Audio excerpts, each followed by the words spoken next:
નમસ્કાર મિત્રો, આજની વાર્તાની અંદર તમારા બધા જ મિત્રોનું સ્વાગત છે। મિત્રો, આ વાર્તા સાંભળશો તો ખરેખર તમારી આખી જિંદગી બદલી જશે, તો છેલ્લે સુધી જરૂરથી સાંભળજો। હું એક વિધવા સ્ત્રી હતી અને મારી જિંદગીનો એકમાત્ર સહારો મારો નાનો એવો દીકરો હતો। તે ખૂબ જ નાનો હતો અને તેને દૂધની ઘણી બધી જરૂર પડતી હતી। તેથી દરરોજ હું ગામના એક દૂધ લાવતા માણસ પાસેથી દૂધ લેતી હતી અને શરૂઆતમાં તો એ મારા માટે ફક્ત સામાન્ય માણસ હતો, પરંતુ સમય જતાં તેની સરળતા અને સંવેદનશીલતા મને સ્પર્શવા લાગી હતી। જ્યારે પણ આવતો હતો ત્યારે મારો દીકરો તેને જોઈને ખૂબ જ ખુશ થઈ જતો હતો, એટલે રાજી થઈ જતો હતો અને ધીમે ધીમે રેકતો તેની પાસે જતો હતો અને તેની આંગળી પકડી લેતો હતો અને દૂધવાળો પણ એને ખૂબ જ પ્રેમથી ઊંચકીને પોતાની છાતી સાથે લગાવી લેતો હતો અને રમાડતો પણ હતો। હું દરવાજા પાસે ઊભી રહીને આ બધું જ જોઉં અને મનમાં એક અજાણી શાંતિ અનુભવું છું। મિત્રો, મારું નામ સોનલ છે અને મારી ઉંમર 29 વર્ષની છે અને હું એક માતા તરીકે જીવન જીવવા માટે હવે સંઘર્ષ કરી રહી છું, કારણ કે હું એક વિધવા છું અને મારો પતિ નથી આ દુનિયામાં। એક સમય એવો હતો જ્યારે મારી જિંદગી ખૂબ જ સુંદર હતી અને મારા પતિ મને ખૂબ જ પ્રેમ પણ કરતા હતા, પણ મને ખબર ન પડી યાર ક્યારે મારી આખી જિંદગી આમ પૂરી થઈ ગઈ। અમારા ઘરમાં હાસ્ય હતું, ખુશી હતી, સપના હતા, પરંતુ કિસ્મતે એક જ ઝટકામાં બધું જ છીનવી લીધું અને એક ભયંકર અકસ્માતમાં મારા પતિનું અવસાન થઈ ગયું હતું અને એ દિવસથી મારી આખી જિંદગી સંપૂર્ણ રીતે બદલાઈ ગઈ હતી। અને આ વાર્તા સાંભળશો તો ખરેખર તમારી જિંદગી પણ બદલાઈ જશે। આ વાર્તા કેવી લાગે છે કમેન્ટમાં કહેતા જજો અને મિત્રો, તમારા મિત્રો સાથે શેર જરૂરથી કરી દેજો આ વિડીયોને। અને અમારા લગ્નને માત્ર 3 વર્ષ થયા હતા અને મારો દીકરો માત્ર 6 મહિનાનો જ હતો અને તે દિવસે હું માત્ર પતિને જ નહીં પણ મારા સપનાઓને પણ ગુમાવી બેઠી હતી અને પતિના જતાં જ ઘર સૂનું થઈ ગયું હતું। દિવાલો એ જ હતી, પરંતુ તેમાં રહેલી ખુશી ગાયબ થઈ ગઈ હતી અને હવે રાતો લાંબી અને નિરાશાથી ભરી ગઈ હતી અને ભરી બની ગઈ હતી। હું ઘણી જ વાર રડતી હતી અને વિચારતી હતી કે હવે આગળ શું કરવું છે અને ત્યાર પછી મારા દીકરાની નાની એવી આંખોમાં મારી તરફ જોવે અને હું ફરીથી હિંમત એકઠી કરતી હતી અને હિંમત ભેગી કરતી હતી, કારણ કે હવે હું ફક્ત એક સ્ત્રી ન હતી પરંતુ એક માતા પણ હતી અને ઘરમાં થોડાક બચતના પૈસા હતા, થોડાક દાગીના હતા જેના સહારે હું ઘર ચલાવી રહી હતી। પરંતુ મિત્રો, એ કેટલા સમય ચાલે યાર, કોઈકને એક દિવસે તો ખૂટી જ જાય અને સમય જતાં એ બધું ધીમે ધીમે ખતમ થવા લાગ્યું હતું અને હું બહાર જઈને કામ કરી શકતી ન હતી, કારણ કે મારો દીકરો ખૂબ જ નાનો હતો અને મારા માતા પિતા વૃદ્ધ હતા અને તેઓ મારી મદદ કરવા માટે સક્ષમ ન હતા અને દરેક દિવસ મારા માટે એક નવી ચિંતાથી ભરેલો હતો। એક સમયમાં એ દૂધવાળો મારી જિંદગીમાં એક નાનો એવો પ્રકાશ બનીને આવ્યો હતો અને ખરેખર એ આવ્યા પછી મારી જિંદગી સાવ બદલાઈ ગઈ હતી। તે દરરોજ સવારમાં દૂધ લઈને આવતો હતો અને તેનો સ્વભાવ ખૂબ જ સરળ હતો। તેની આંખોમાં એક ઈમાનદારી દેખાતી હતી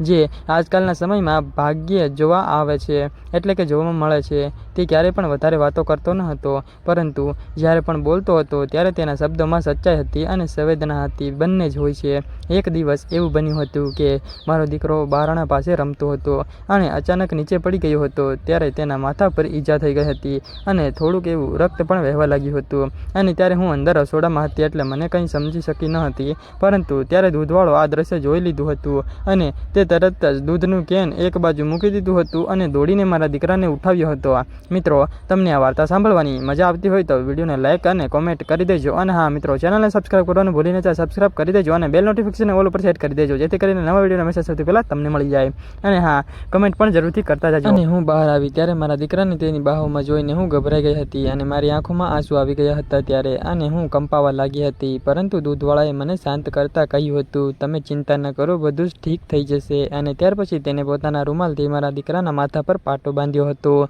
અને ત્યાર પછી તરત જ કહ્યું હતું, તમે મારી સાથે આવો। અને પછી એ એમને સાયકલ પર બેસાડીને જલ્દીથી હોસ્પિટલ ઉપર લઈ ગયો હતો અને મિત્રો, રસ્તો લાંબો હતો પરંતુ તે ઝડપથી સાયકલ ચલાવતો રહ્યો હતો। હોસ્પિટલમાં પહોંચ્યા પછી ડૉક્ટરે સારવાર કરી હતી અને ત્યાર પછી ટાંકા લગાવ્યા હતા અને દવા આપી અને ત્યારે દૂધવાળાએ બધું જ સાંભળ્યું હતું। તેણે ડૉક્ટરની ફી પણ આપી અને દવાઓ પણ લાવી આપી હતી। તે દિવસ મારા માટે એક મોટો એવો ટર્નિંગ પોઈન્ટ હતો, કારણ કે મિત્રો, તે દિવસે માત્ર એક મદદગાર માણસને નહીં પરંતુ એક સાચા દિલના ઇન્સાનને જોયો હતો અને ખરેખર એ સાચા દિલનો જ આદમી હતો। તે દિવસ પછી મારા દિલમાં તેના માટે સન્માન અને આભારની લાગણી જન્મી ગઈ હતી અને આમ સમય પસાર થતો ગયો હતો એ મને ખબર જ ન પડી કેવી રીતે સમય જતો રહ્યો અને અમારા વચ્ચે ધીમે ધીમે એક વિશ્વાસ ઊભો થઈ ગયો હતો। તે ફક્ત દૂધ આપતો માણસ ન રહ્યો હતો, પરંતુ મારા માટે એક વિશ્વાસપાત્ર મિત્ર બની ગયો હતો અને તે ક્યારેક થોડોક સમય બેસી જતો હતો, મારી સાથે વાતો કરતો હતો અને મારા દીકરાને રમાડતો હતો અને મારા ચહેરા પર સ્મિત લાવવાનો પ્રયત્ન કરતો હતો। તો મારું હૃદય જે લાંબા સમયથી તૂટી ગયું હતું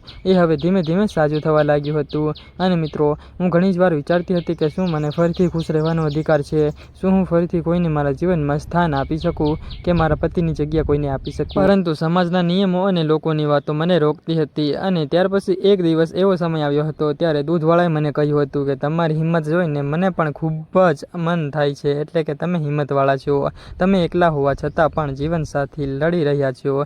તેના આ શબ્દો મારા દિલને એકદમ સ્પર્શી ગયા હતા, કારણ કે કોઈએ પહેલીવાર મારા સંઘર્ષને સમજવાનો પ્રયત્ન કર્યો હતો અને મારી એટલી મહેનતને કોઈ આવી રીતે વર્તાવી રહ્યું હતું. તે પછી અમારી વાતચીત વધવા લાગી અને અમે એકબીજાની સામે ખુલવા લાગ્યા હતા, એટલે કે ખુલ્લી કબૂલાત કરી હતી. બધી જ વાતો ખુલ્લી કરતા હતા અને કબૂલાત નહોતી, પરંતુ દિલમાં લાગણી સ્પષ્ટ હતી. એક સાંજ એવી આવી હતી જ્યારે આકાશમાં ફરી કાળા ભમ્મર વાદળ છવાઈ ગયા હતા અને વરસાદ શરૂ થઈ ગયો હતો.